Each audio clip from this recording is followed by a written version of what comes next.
याद रखो ए आशिको, टाइम हिकड़ी तलवार है। वह तलवार या बाने के ज़बह करे या बानो उन तलवार के ज़बह करे। वह तलवार जेकॾहिं असां उन जो क़दुरु कयोसीं त बानो उन तलवार के ज़बह करे वियो। जेकॾहिं असां उन जो क़दुरु न कयोसीं त उहो टाइम यानी तलवार बाने के ज़बह करे वई।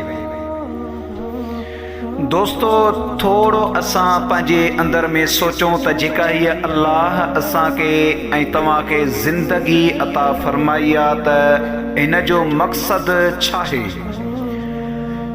हर चीज़ जो, हर शइ जो हिकिड़ो न हिकिड़ो मक़सदु हूंदो आहे। कुर्सी आहे उहा बि बिना मक़सद जी न आहे का। या थर्माश आहे चांहि वारो त उन जो बि को न को मक़सदु हूंदो आहे। या कपिड़ा आहिनि उन जो को न को मक़सदु हूंदो आहे। यानी उहा का बि हिन दुनिया जे अंदरि अहिड़ी शइ न आहे जंहिंजो मक़सदु न हुजे। बिना मक़सद जे का बि शइ न आहे का। पोइ अल्लाह ताला हीअ असांखे ज़िंदगी छो अता फ़रमाई आहे। हिन जो बि को न को मक़सदु आहे न त इहे छाजे लाइ अता फ़रमाई आहे। या दौलत जे लाइ त तूं दौलत कमाई जांइ। पोइ जॾहिं क़यामत जो ॾींहुं आड़ो थींदो त मां तोखां दौलत पुछंदुसि त तूं दौलत केतिरी कमाया आहे। दोस्तो,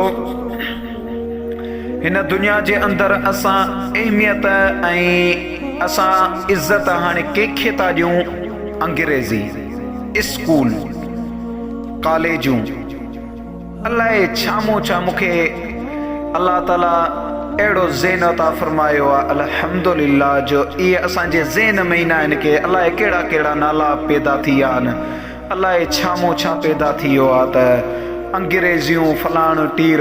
अज़ीज़ दोस्तो, इन खे अहमियत बेशक भले तव्हां ॾियो, लेकिन क़ुरान करीम खे आम कयो। क़ुरान करीम इहो अल्लाह जो उहो पाक क़ुरान करीम आहे जो तव्हांजो बचिड़ो हाफ़िज़ क़ुरान बणिजी वेंदो त जॾहिं क़यामत जो ॾींहाड़ो थींदो त अल्लाह ऐलान फ़रमाईंदो त मुंहिंजो हाफ़िज़ क़ुरान किथे आहे, बानड़ो किथे आहे जेको हाफ़िज़ क़ुरान हुयो हिन दुनिया में बि। अल्लाह ताला उनखे पंहिंजे दरबार में घुराईंदो। मुंहिंजो बेनिया ज़ुरब वरी फ़रमाईंदो त हिन जे वालिदैन खे बि घुरायो। जॾहिं वालिदैन बि ईंदा ऐं उहो बानो बि ईंदो त मुंहिंजो अल्लाह उन हाफ़िज़ क़ुरान खे तख़्त पाराईंदो, सोना तख़्त, सोना ताज पाराईंदो, सोना तख़्तनि ते विहारींदो, सोना ताज पाराईंदो। जॾहिं ताज पाराईंदो त वलीअ पुछंदा, नबीअ पुछंदा त हीअ केरु आहिनि, शहीद आहिनि, सिद्दीक़ आहिनि, हीअ केरु आहिनि, हीअ कहिड़ी भला आहे। त